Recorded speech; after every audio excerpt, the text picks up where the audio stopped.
Sahaviryam karvavahe tejasvinavadhitamastu mavid vishavahe. Om Shanti Shanti Shanti.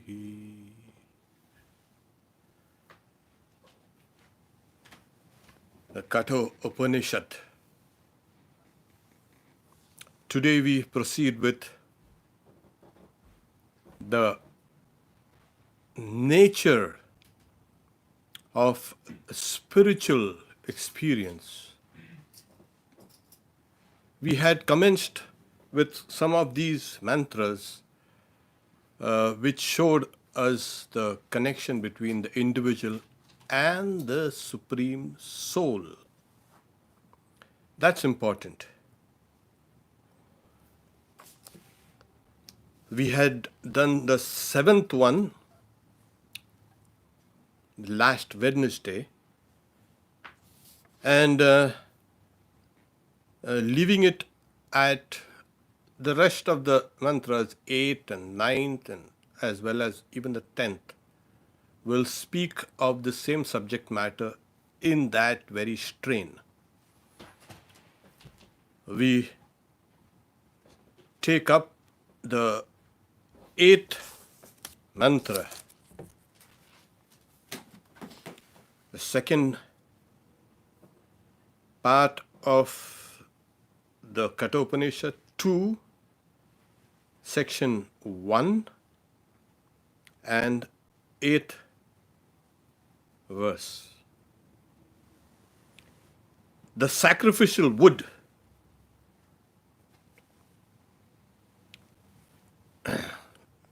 I will take the Sanskrit, it becomes much clearer for me. Aranyor nihito jata veda garbha iva subruto garbine bhi dive diva idyo jagrivad bir havishmad bir manushya biragni etad vaitat. So etad vaitat, this is that, what self that Nachiketa was inquiring.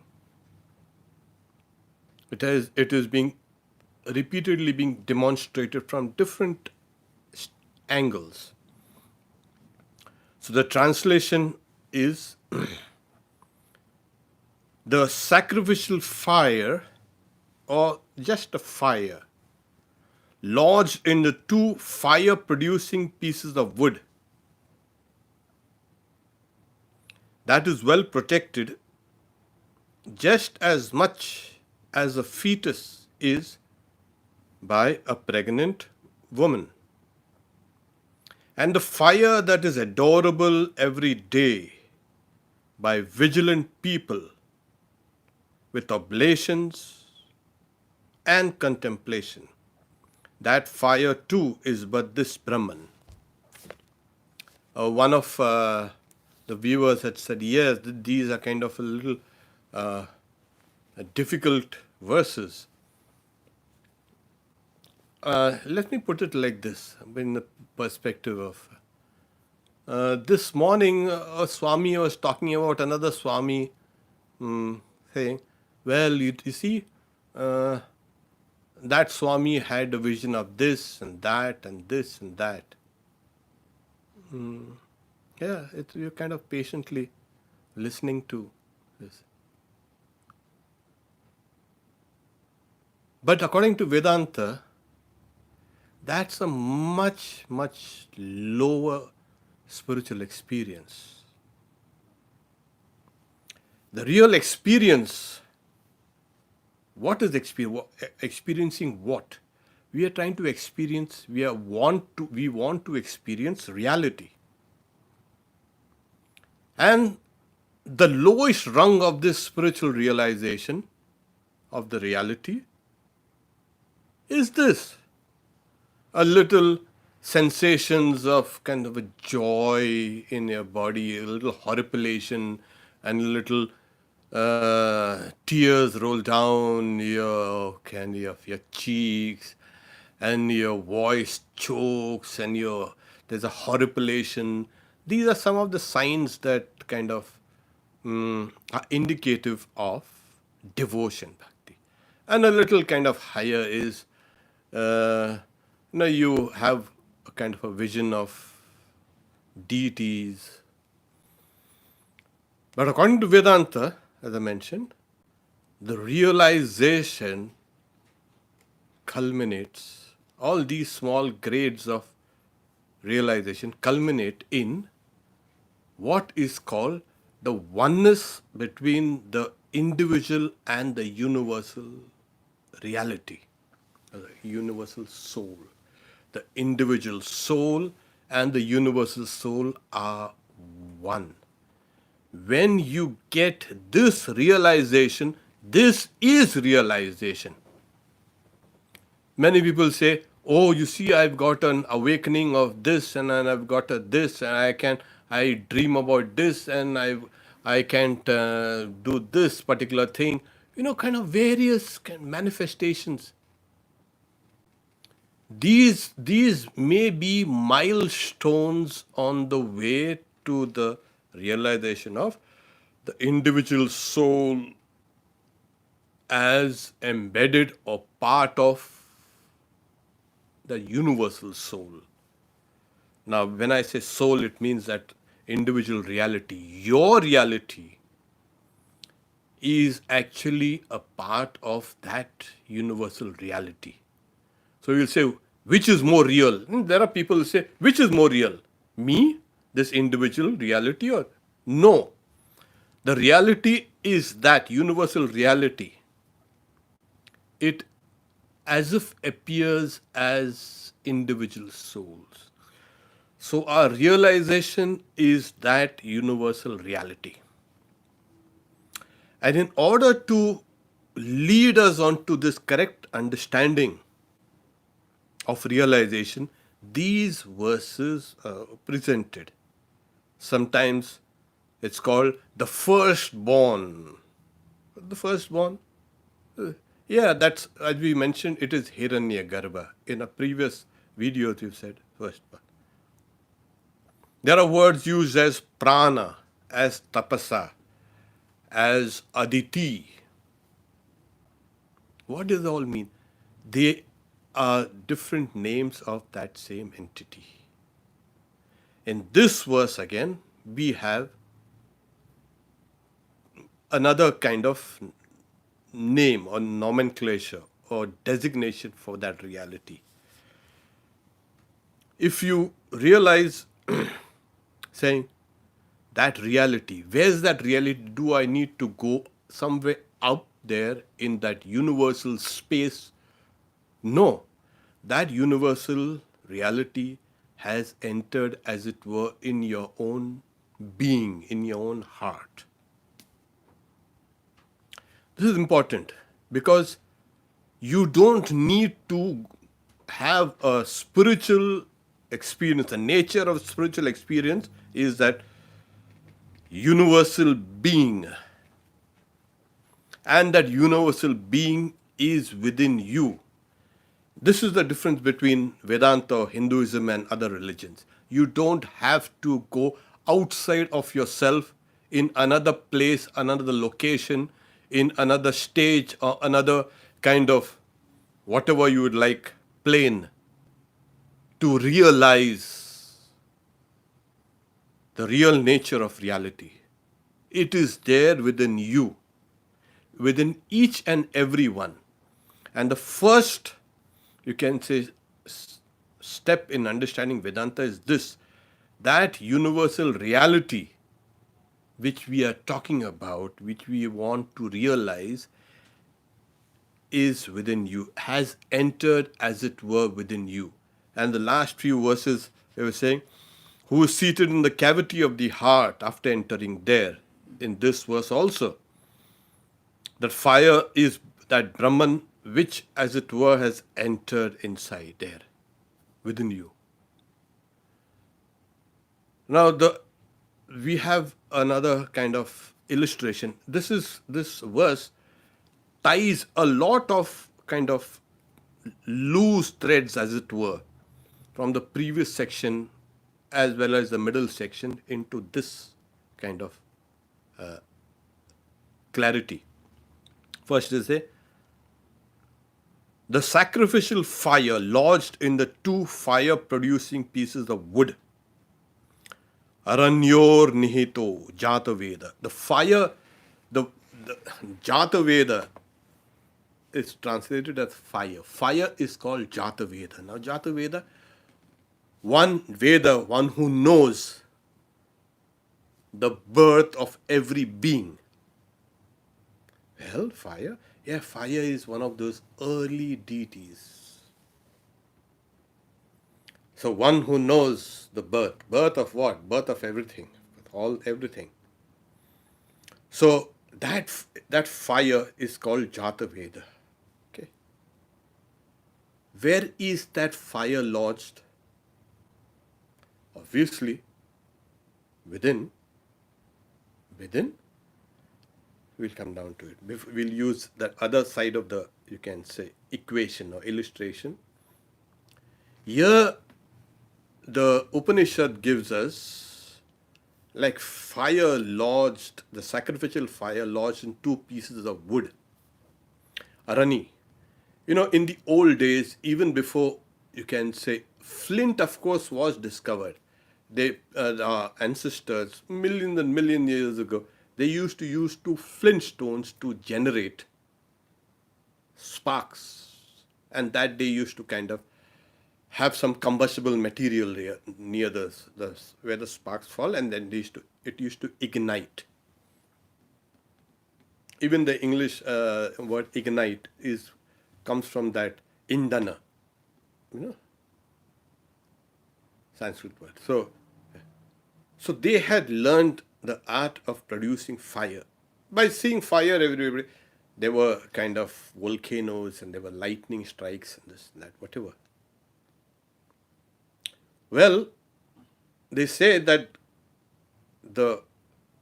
when humankind learned how to really cook their food, evolution kick-started there, in a sense, in a big way. It was going on, but then we could digest food quickly without wasting so much of energy, and we never needed to eat the whole day, etc., whatever. And that helped us grow our brains and language and whatever, the rest of the things. In the Vedic age, they knew that every object had something called fire. Take for example, two pieces of wood, when rubbed together, would also produce something called heat by friction. And they used to start with rubbing the two pieces of wood, the upper and the lower pieces of wood. And only that fire could be used to ignite the sacrificial, you can say, kunda, that is the place where the fire wood has been placed. So first you ignite by rubbing, and they used to kind of tie the two strings together and use a kind of another string to whirl it round and round and round, and that used to kind of have a friction, and that friction used to produce that sparks of fire, and the sacrificial, you can say, fire was lit by that method. All homas, all yajnas were like that. So that this was a practice that was being carried on for thousands and thousands of years. So, like fire hidden in those pieces of wood. Okay. So this is clear. Now, fire is, as I say, Jata Veda, one who knows the birth. That fire is also within us. How? It is, as it were, that sacrifice which is outside, which was later internalized. Right? Because every aspect of religion has, you can say, two dimensions. One is the external, one is the internal. The sacrifice which is performed outside is incomplete without its complement of meditation within. Otherwise, it's just half done. If you keep on repeating all the mantras and you do all the rituals perfectly, that is, pouring the oblations in the fire, you're doing it half when you do it without meditation. So, your meditation is important in every ritual. Every ritual. Even today's puja, it appears external, but it is partly external and fully internal. So that fire there within us, which we have internalized inside, that is kind of ignited by who? By people of contemplation, by the munis, by the sages who meditate. They, as it were, take the higher aspect of the mind and lower aspect of the mind and kind of rub it, which is meditation in a way, and that sparks, that it ignites, it purifies the mind, and in that purified mind, like fire is a great purifier also. Fire is a destroyer of impurities. So all the impurities inside are burnt. And in that pure mind, one gets the vision of reality. So here it is the sacrificial fire lodged in the two fire producing pieces of wood. This is clear. As also the fire lodged in the hearts of yogis. There it is. Well, yogis? Yes. If Nachiketa, in his initial, you can say, inquiry about how to attain the higher realms, in his second boon, was told that this acquisition of these higher worlds can be had through a particular sacrifice. And that sacrifice became the Nachiketa sacrifice, which was named after him, which Nachiketa learnt it from the god of death. He learned it. And the god of death had said, that fire which is used for that sacrifice, which can lead you to higher realms, is lodged in the intellect of the enlightened people. Well, how is that? Vidhi tamekham nihitam guhayam. Until and unless it does not spark here, until and unless the major part of the ritual, which is internal, is not performed, performing that external ritual is kind of really not good enough.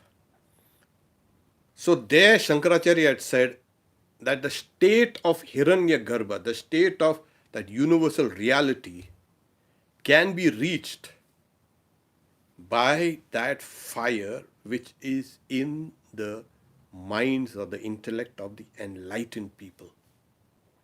The real fire is lodged there. And here we have like fire hidden in the two pieces of wood and can come out only after friction. So similarly, the fire which is there within us, that Jata Veda, that who knows everything, is in the hearts of the yogis. Okay. And this is getting a little difficult. I think, is it okay? Yeah. So remember external fire and internal fire. External fire is a fire by the sacrifices. Another complement of that sacrifice is the internal. That sacrificer is the yogi, and that the meditation is the friction that sparks that fire within.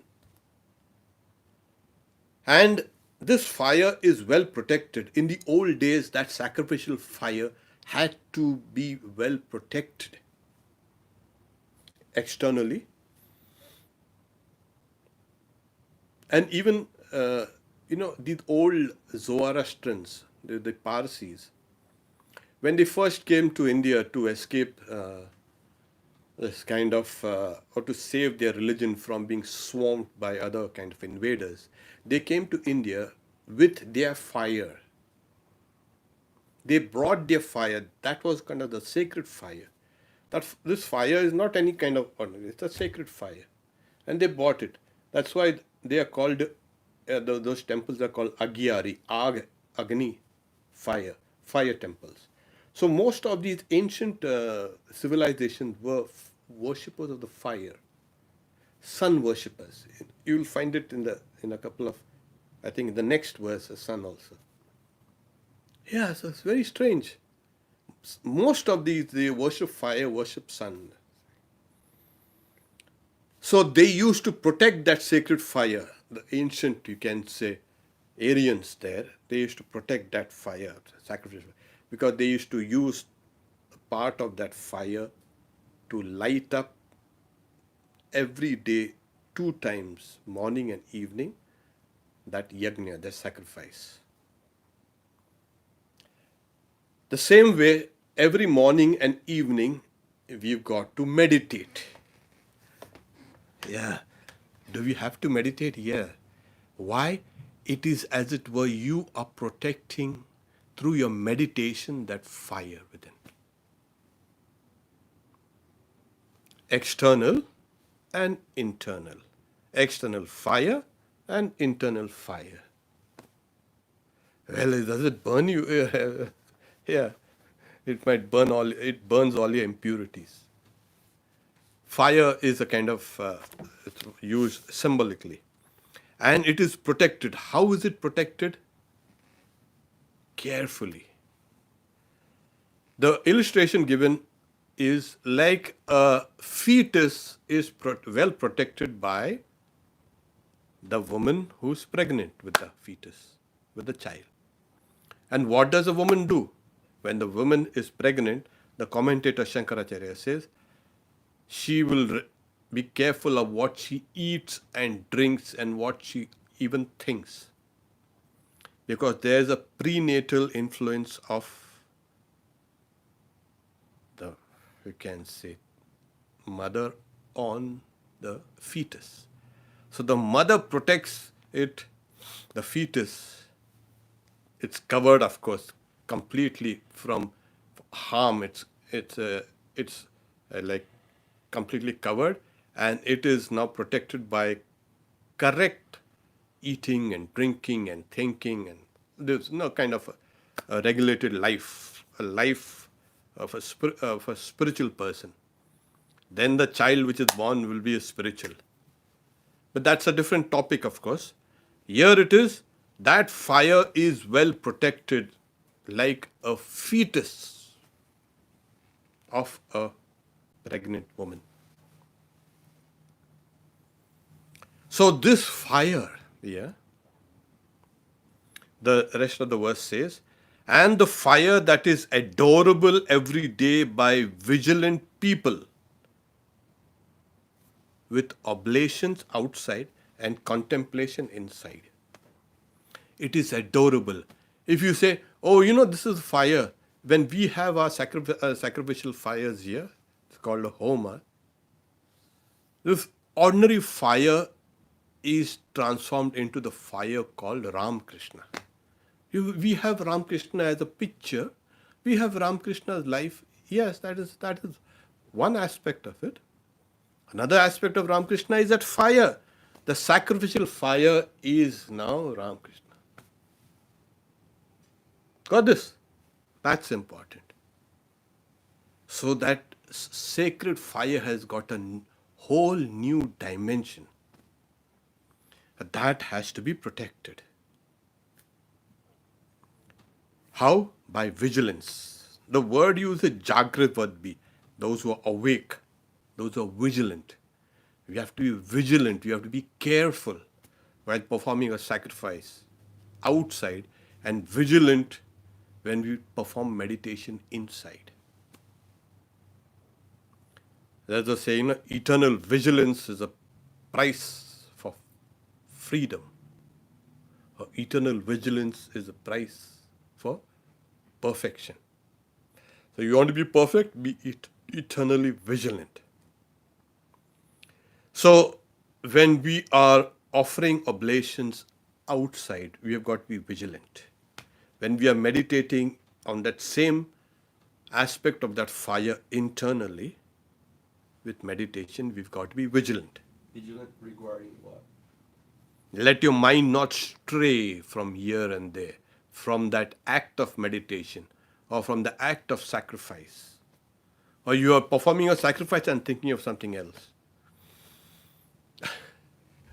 There was a kind of a story. No, not story, kind of a incident in the life of Guru Nanak. He was a founder of Sikhism. Sikhism is a kind of there was, in order to protect the mother religion, there was a kind of a movement by a certain class of people. They took the vow of protecting. So there was, Guru Nanak was going on some place, and he happens, and he was in a kind of a different contemplative mood. He happens to stumble and kind of hit his foot on a person who was praying, who was doing the namaz, a Muslim. And the Muslim, the mullah, the priest, got so annoyed at Guru Nanak, he took him to court and dragged him to the judge and said, I was praying here and this guy trampled over me. So the judge asked him, did you do that? Do you know that he was praying? Yes, I did trample because I never saw that he was there bowing and praying.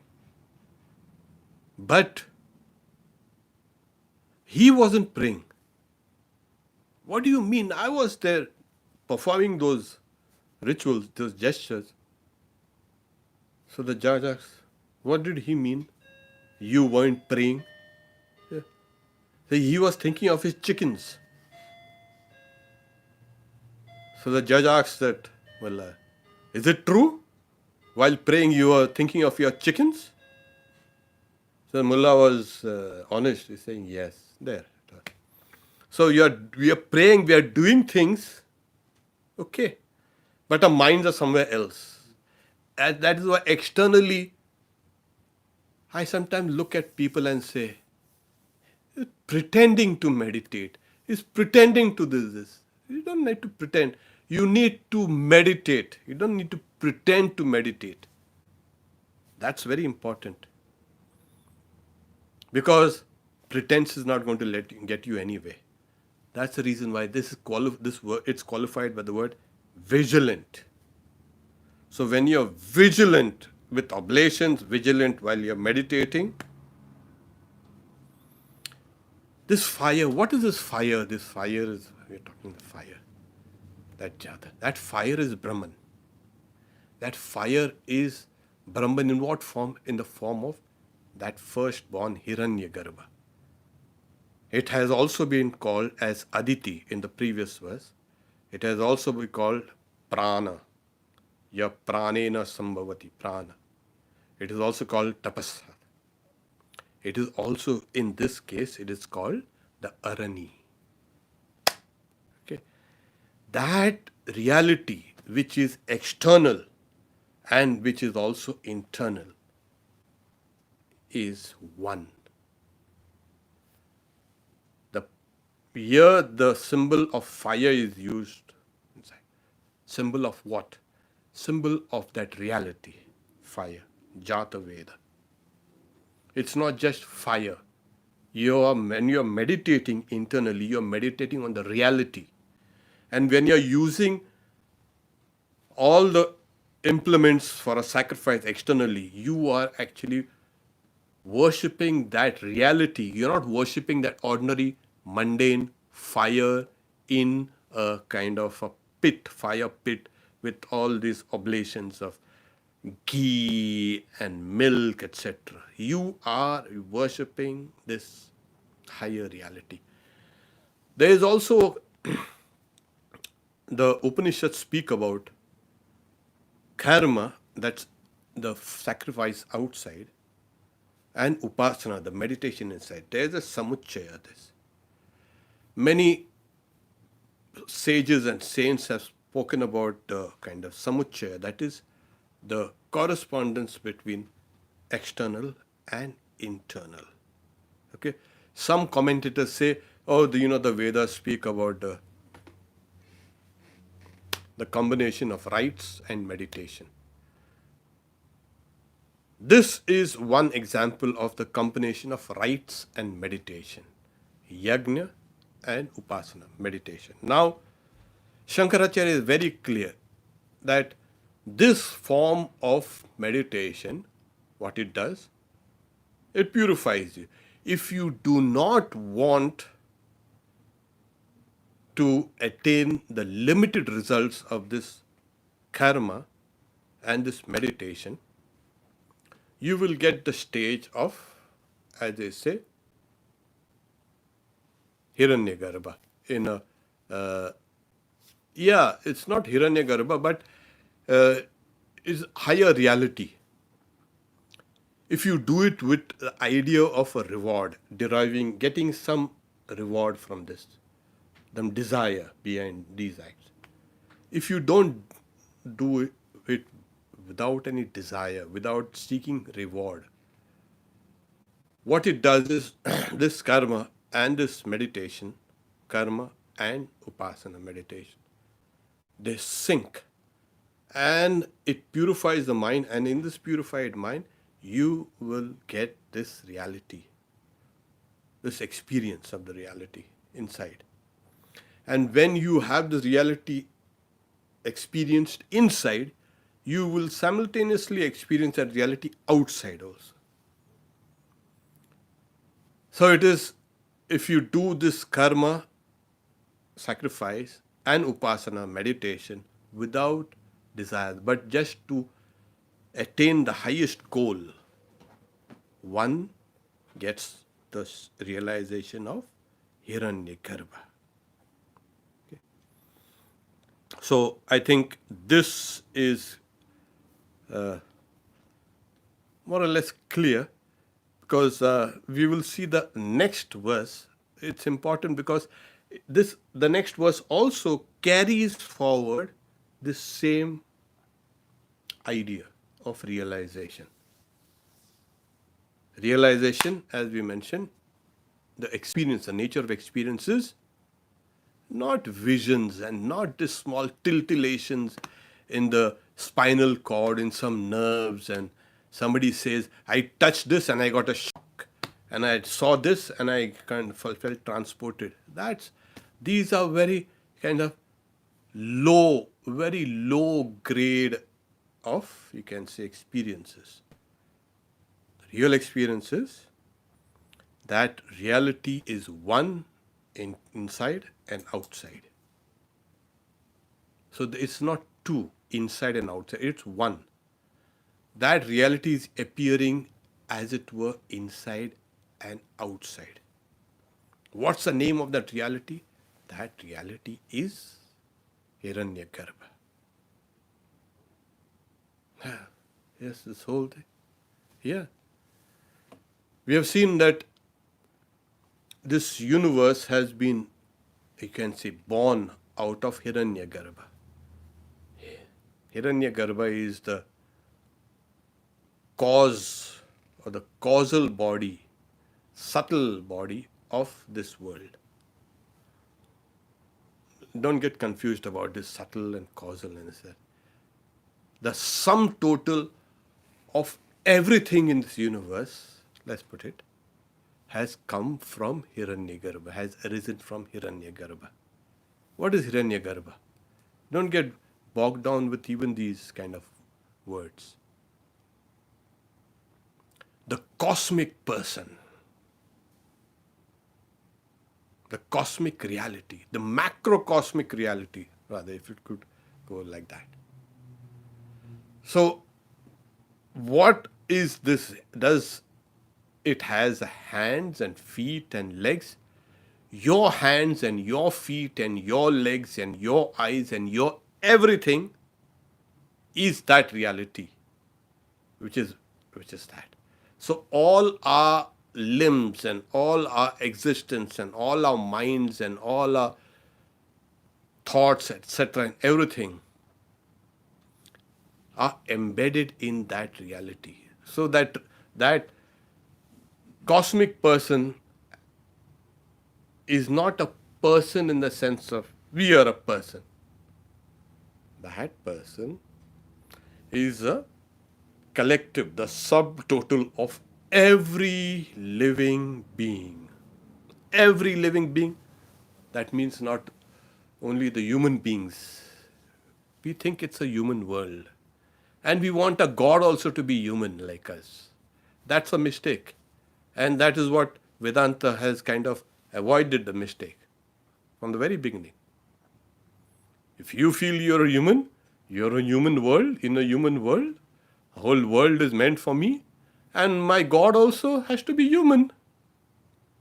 Why can't God be the sum total of all souls, which God is? This is that reality, and this is experienced where? Here. Vidhi tametam nihitam guhaya. Here it is, as it were, it has entered here. You can realize it here.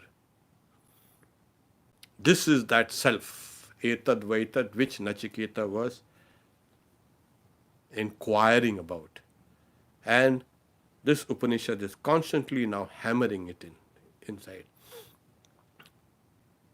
Our realization, a little dream and a little small vision, like I mentioned in the beginning, is not good enough. You will still have your likes and dislikes, your anger and hatred and jealousies and all this lust and greed and all these things. It won't be powerful enough to break that old crystallized, you can say, way of thinking. Yeah, that's what. So you need something strong to break those old crystallized versions of your own thought patterns. What is that strong thing? This is the realization of that entity which is both internal and outside, internal and external. It's only at that level when ignorance, ajnana or maya, moves away or is eradicated or is destroyed. Small titillations, small experiences of spiritual experiences are not going to do anything. It's not going to eradicate your ignorance. It might, in a kind of a microscopic way, little, oh yeah, and I got this. And you know what happens? You get a small vision and you tell 20 people, I got a vision. And those 20 people tell another 100 people, that guy has got a vision. And there it has become. You've now become famous. What? You've got a vision. You are almost the same like you were before the vision and after the vision. There has been no qualitative change there within you. That is the eradication of ignorance and the rise of knowledge. That is the test. You will realize moksha, that is, you will become free. So, this is how the Upanishad is telling us that which is inside and outside is one. You are actually embedded in this reality. So, where do I run about trying to get this whole thing? This experience, the nature of experience. Well, plunge deep into your heart And you will find there that where the individual, as it were, intersects with the cosmic. And how? See, we have different levels of, you can say, levels of consciousness. That is spoken in the figurative language of lotuses or chakras. From the lowest Muladhara and Swadhisthana and Manipura and Anahata and Vishuddha and Agnya. What are those kind of lotuses? People say, yeah, we must awaken them. Awaken. Good to awaken them. You don't know what they are? They are not just kind of chakras and lotuses. It is these are the planes, the universal plane intersects with the individual plane there. So when your consciousness rises at that level, you will experience that reality, that universal reality on that level of consciousness. Sri Ramakrishna says, when the mind, where the consciousness is on the three lower levels, you will see reality as this world. You don't say, I have nothing to do with this world. I am not of this world. No, the moment you say I, you are part of this world. You can't separate the two things. If you consider yourself as a body, and you feel yourself as a body, you dream yourself as a body, you're going to experience this world as this world outside. So this level of consciousness is at this, the lowest, where the universal and the individual intersect. Now, if their level of consciousness rises higher, this universe that you see, that you experience, so this reality you experience, will change its form. You will see a higher aspect of that reality, that one reality, a higher aspect. Then you go even higher, and then you will see that reality in a higher aspect. Why? Because these are the planes. Like this is the heart chakra, heart lotus. Well, it is here that the individual and the cosmic merge, their meeting point. That's why it's called a Hridaya Granthi, the knot where the two planes intersect. The moment you transcend this plane, wow, you see this reality. See, you don't have to go to heaven, or you don't need to go to any kind of temples or anything or churches to get this. This is the reality. Where will you go to see this reality? So the moment you transcend this level of reality, you are getting a higher vision of this. This is not this vision of the reality is not exhaustive. This is the lower grade of reality, seen from the lowest kind of levels of consciousness. This changes the moment you start rising higher and higher and higher. There you will find the individual and cosmic planes intersecting. And you will get those corresponding experiences. So to recap, this is the lowest grade of reality we are experiencing right now. It is real right now to us. Why? Because our level of consciousness is on the lowest three levels. And the body, you feel yourself as the body will experience this world. You will not experience a higher aspect of that reality. And as you keep on ascending higher and higher, that is, as your consciousness keeps on ascending higher and higher and higher, this same reality will be experienced in this aspect. It's like, You are now sitting in a plane, and you see the tarmac, you see the plane also, and you see you can say the buildings and the hangar. Then the plane takes off. Then you can say fly above the airfield and the airport, and then as you keep on flying higher and higher, you're not going to see that airfield and airport and all those things. It has become so small.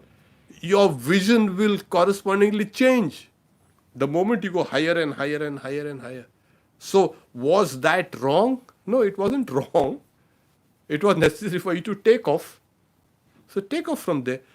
So, Sri Ramakrishna also says when you go higher and higher and higher, the people they appear like ants. When he went to that Octonally Memorial in Calcutta, Kolkata.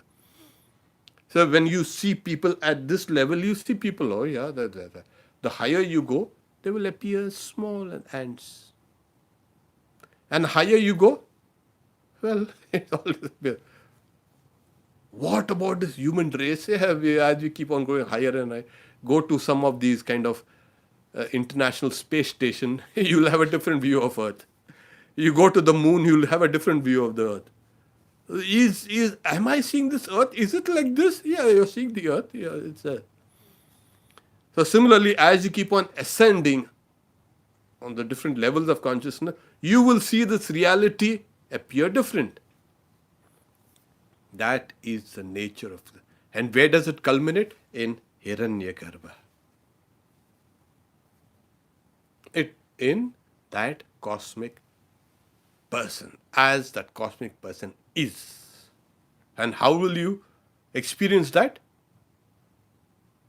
I am verily that. As this word said, etad vaitad, this is verily that. You will get that experience that this is verily that. This is verily that. This and that are one. And you'll take in the form of, it is that Brahman. You will experience that Brahman. So this is the nature of experience. We will read the 9th verse. We'll take this up, of course, next Wednesday. Yataschodeti suryostam yatra sagacchati tam deva sarva arpitas tadunatyeti kaschana etad vaita. This is that reality that Nachiketa was asking. So you'll say, okay, Hiranyagarbha, like that manifested Brahman. We can understand that. Is there something higher than that? You'll say, there is nothing higher than this. Oh, really? Yes, this is the ultimate. This is the final experience. Huh? Well, so here he's saying, on that in the sense, within that reality, from which the sun rises and into which it sets. Sun rises? Well, the sun is symbolically spoken. It symbolizes the entire creation. In the previous verse, the symbol used was fire. Now they are using a different symbol, sun. Like the entire creation which rises and sets. They're using the illustration of a sun because the sun rises and the sun sets. So the whole creation rises and the whole creation sets. Into what? Into that very thing. And into which all the deities are fixed. Everything inside are fixed. Like I mentioned, I used the word embedded. Everything is embedded. Everything arises from that and merges into that. None ever transcends that. Nothing else, your experience, nothing transcends it. No other gods. All gods are embedded in this. Gods, the millions and millions of gods, outside, inside. The whole of creation arises and merges there in that. Like the sun rising and the sun setting. This is that reality. This is that reality. So, on that, like the commentator Shankaracharya says, like the spokes that you can say come out of that hub, the central hub. So, similarly, everything else arises from that hub and is fixed into that. None else transcends, nothing else transcends. No, you see, my God is greater than that. No, it cannot be. It is this, nothing transcends, nothing. And our experiences also culminate here. This is that supreme state of Vishnu, Tad Vishnu Paramam Padam. Okay. So we will discuss this with a little more elaboration the next time. And then, yeah, we can stop now for today. I hope it wasn't too heavy. Om Shanti Shanti Shanti Hari Om Tat Sat Shri Ram Krishna Arpanamastu.